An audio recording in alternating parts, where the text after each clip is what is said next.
4월 6일 수요일 기도영상 시작하겠습니다. 오늘 말씀은 요한복음 16장 1절에서 15절입니다. 예수님의 그런 마지막 설교가 요한복음 14장에서 16장까지라고 말씀을 드렸습니다. 그러니까 오늘 세 장을 본다면 예수님의 그런 그 마지막 설교의 마지막 장이 되겠습니다. 여러분이 마지막으로 이 세상에 유언을 남긴다면 어떤 말씀을 남기겠습니까? 대부분 사람들은 유언을 잘 남기지 못합니다. 천수를 하게 되면 마지막에는 숨이 가빠서 숨쉬기도 어려우니까 이야기하는 게 굉장히 어렵죠. 그래서 아주 간단한 말, 잘 있어라, 하나님 잘 믿어야 된다, 고맙다, 이 정도의 그런 아주 간단한 그런 문장 하나를 이야기하지 쭉 이야기하는 게 굉장히 이제 어렵습니다. 젊어서 이제 불치병에 걸렸거나 암이 있거나 그랬을 때는 조금 더 유언 같은 거를 이제 남길 수 있겠죠. 예수님도 33세쯤의 그런 그 나이에 이제 십자가를 지면서 돌아가신 거기 때문에 충분히 다른 사람은 몰라도 예수님은 마지막 때를 알고 있었기 때문에 충분히 마지막 말씀을 남길 수 있었던 거죠. 이게 우리들에게 축복입니다. 예수님께서 온전한 정신으로 큰 뜻을 가지고 이 중요한 그런 그 말씀을 세 장에 걸쳐서 남겼다는 거 굉장히 중요하죠. 예수님 마지막으로 이 세상에 말씀을 남기실 때 어떠한 내용을 가지고 말씀을 하셨을까요? 예수님은 14장, 15장, 16장에 걸쳐도 동일하게 계속 반복하는 그런 그 말씀은 성령에 대한 그런 그 말씀입니다. 성령을 특별한 그런 용어를 사용하여서 말씀하셨죠. 보혜사 성령이다. 그렇게 이제 말씀하시면서 성령에 대해 특별한 그런 가르침을 우리에게 주고 있습니다. 일반적으로 사람들이 성령이라 그러면 바울 서신에서 가르쳐주고 있는 그런 성령에 대해서 생각을 하기 때문에 항상 은사를 많이 생각합니다. 은사와 능력과 강력한 것과 불과 이런 것을 이제 많이 생각을 하죠. 요한복음에서는 그러한 내용이 나오지 않습니다. 은사도 별로 나오는 것이 없고 불에 대한 건 전혀 없고 차라리 물이라고 이야기를 하고 있고 굉장히 다른 측면에서 이야기하죠. 요한복음에서 가르쳐준 성령의 그런 특징은 무엇입니까?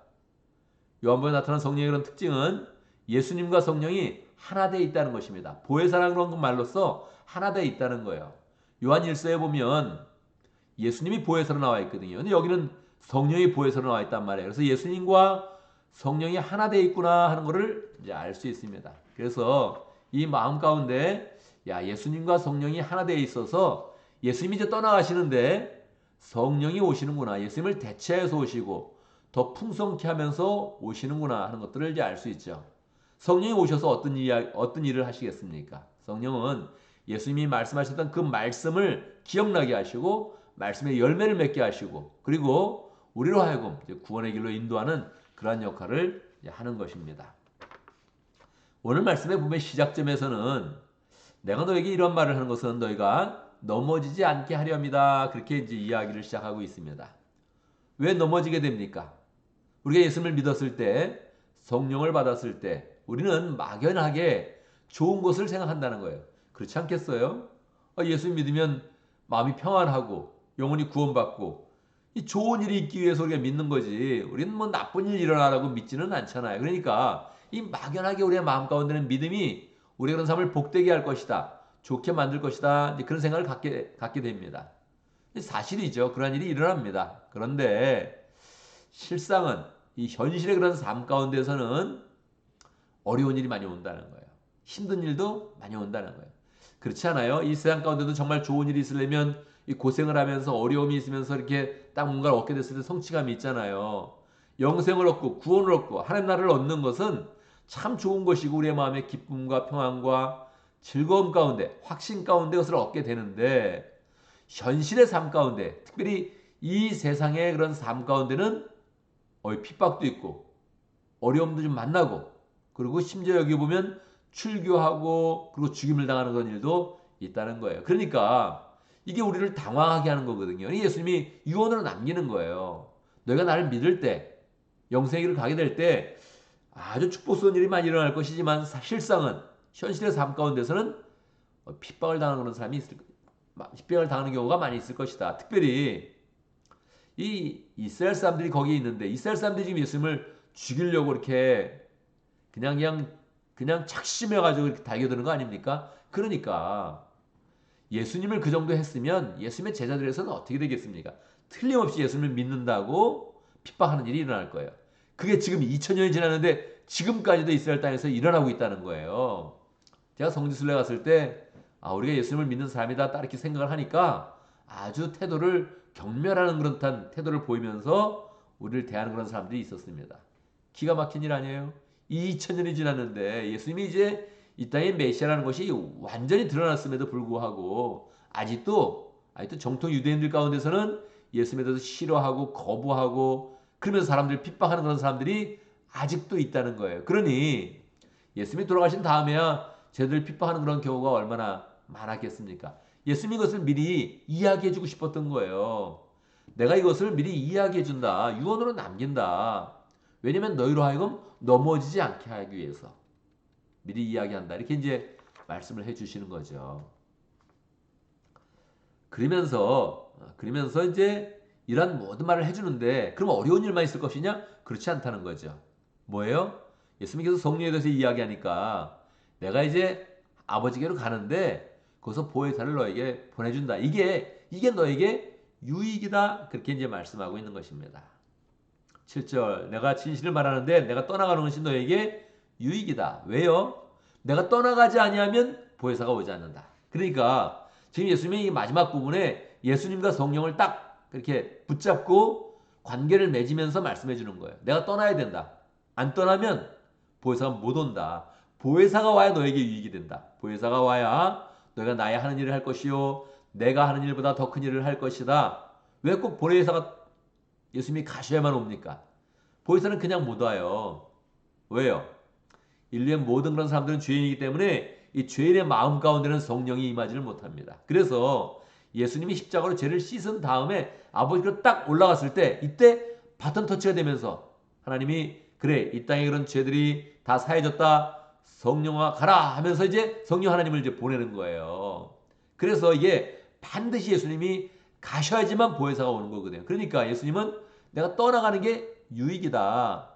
그러니까 내가 없다고 걱정하지 말고 마음에 근심하지 말고 이 세상에 핍박이 온다고 염려하지 말고 보혜사를 받은 가운데 그 보혜사를 통하여서 하나님의 일을 성취해라. 그렇게 이제 말씀하는 겁니다.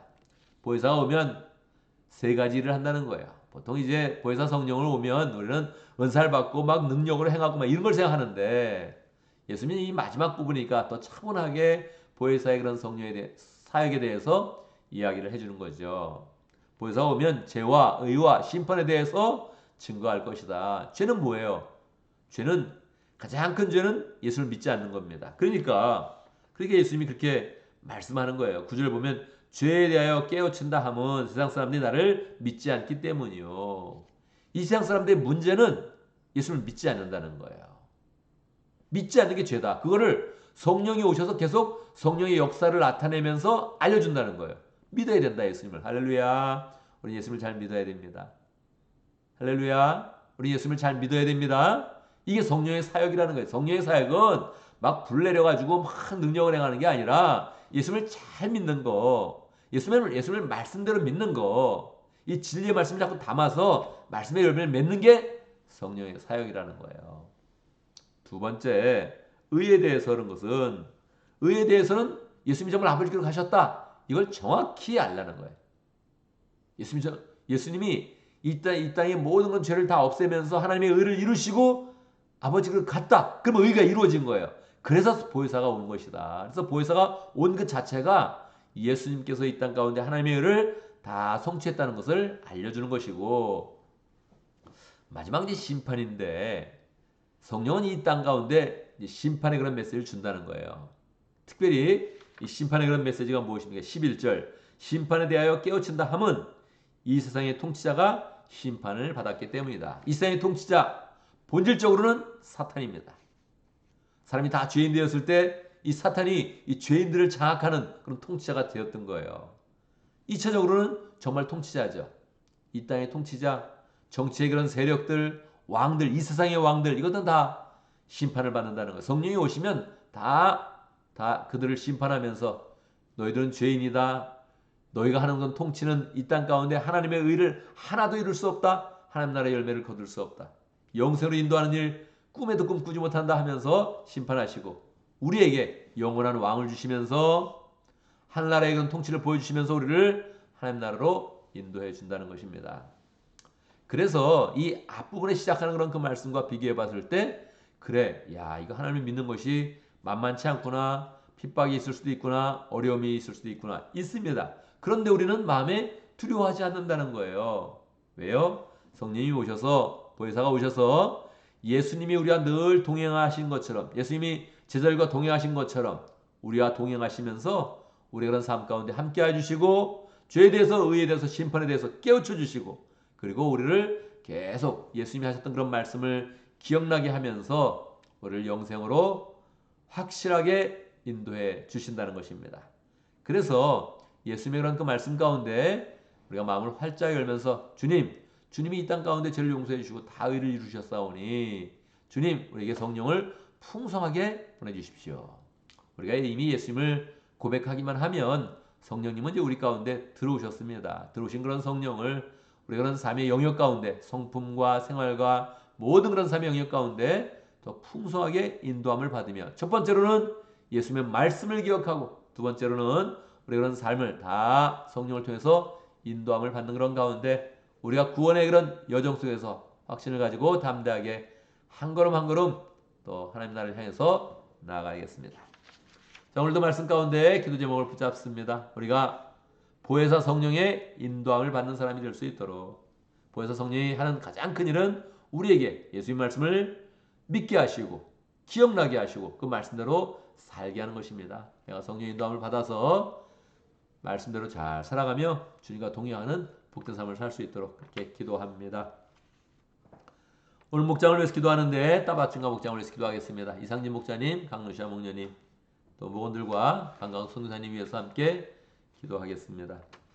우리 루시아 목녀님은 어제 한국에 갔습니다. 이제 한국에 갔다가 다음 주 토요일 날 돌아온다고 하는데 한국 가는 그런 모든 일정 가운데 함께 하여 주시고 또 가족 간의 그런 그 만남 가운데 은혜가 풍성한 복된 만남이 될 수 있도록 함께 기도합니다. 교회를 위해서 기도하는데 우리 주일 예배와 설교를 위해서 기도하겠습니다. 오늘 저는 설교를 위해서 준비할 것인데 은혜로운 설교를 잘 준비할 수 있도록 이게 뭐 시간이 있다고 준비가 되는 것도 아니고 이게 열정으로 잘 기도하고 하나님의 은혜 가운데 잘 준비가 되어서 또 주일에 그런 설교가 은혜롭게 또 전달되어지고 또 전달된 그런 그 말씀이 삶 가운데 실현되어지고 계속 우리 공동체 가운데 말씀이 돌 수 있도록 그렇게 함께 기도하면 좋겠습니다. 제가 먼저 기도하고 함께 기도하는 시간 갖도록 하겠습니다. 기도합니다. 하나님 아버지, 주님의 말씀을 통하여서 우리에게 진리의 말씀을 주심을 감사합니다. 진리의 말씀을 달게 받게 해주시고 하나님 아버지의 그런 그 말씀에 근거해서 이 세상 살 때 막연히 좋은 일이 일어날 거라고 예상하는 것이 아니라 담대하게 고난과 핍박과 어려움이 와도 우리가 주님과 동행하면서 성령의 인도하심을 받으면서 하나님의 일을 더 풍성히 이뤄나가는 복된 삶이 될 수 있도록 역사하여 주시옵소서. 우리를 홀로 두는 것이 아니라 어려움이 있을 때 우리가 혼자 견디는 것이 아니라 성령 하나님을 보내주셔서 주의 말씀을 다 믿게 하여 주시고 기억나게 하시고 말씀의 은혜를 누리며 그 말씀의 열매를 맺으며 살게 하시는데 하나님 늘 말씀을 마음에 품고 진리 가운데 승리하는 복된 삶을 살 수 있도록 인도하여 주옵소서. 따반지가 목장에 이상진 목자님 또 강루시아 목련을 위해서 기도합니다. 하나님 신실한 그런 그 마음 목장을 세워갈 때마다 은혜가 넘치게 하시고 삶 가운데 하나님의 축복이 넘칠 수 있도록 인도해 주시고 열정으로 목장을 섬길 때마다 열매 맺는 삶 될 수 있도록 인도하여 주옵소서. 모두들 모일 때마다 기쁨이 넘치게 하시고 말씀 가운데 변화되는 목장 될 수 있도록 축복하여 주옵소서. 강강수 교사님 또 열정으로 또 마침까지 여기서 사역하고 있는데 하나님 신학교 사역에 열매를 주시고 원주민을 또 복음 전파할 때마다 은혜 주시고 교회를 세울 때마다 하나님의 은혜가 늘 풍성히 임할 수 있도록 역사하여 주옵소서. 하나님 아버지 우리 교회 주일 예배를 위해서 기도합니다. 예배로 모일 때마다 하나님을 경험하는 예배 될 수 있도록 인도하여 주시고 말씀이 더 풍성하여서 예배 드릴 때마다 하나님의 말씀을 듣게 해주시고 말씀의 은혜를 누리게 해주시고 삶 속에 또 실천하면서 말씀의 열매를 풍성히 맺을 수 있도록 인도하여 주옵소서. 부족한 저에게도 함께 해주시고 늘 성령의 은혜와 영감을 불어넣어 주셔서 말씀을 전하는 자로 늘 또 온전히 서게 하시고 말씀을 잘 전파할 수 있도록 축복하여 주옵소서. 하나님 아버지, 주의 은혜 가운데 또 새날을 맞이해 생활합니다. 매일매일 주님과 동행하는 기쁨이 있게 하여 주시고 주의 인도하심을 받을 때마다 우리의 그런 삶이 평강하며 하나님의 은혜가 넘칠 수 있도록 역사하여 주옵소서. 어떤 일을 하든지 우리의 그런 그 마음 가운데 인생의 목표를 굳게 붙잡고 영혼 구원하여 제자 삼는 그런 삶으로 나아갈 수 있도록 축복하여 주옵소서. 필요 없는 일들은 다 막아주시고 죄악된 생각들은 처음서부터 다 하나님 제하여 주시고 우리의 그런 삶 가운데 주님의 그런 소원과 은혜와 기쁨과 능력을 풍성히 채울 수 있도록 인도하여 주옵소서. 예수님의 이름으로 기도드리옵나이다. 아멘.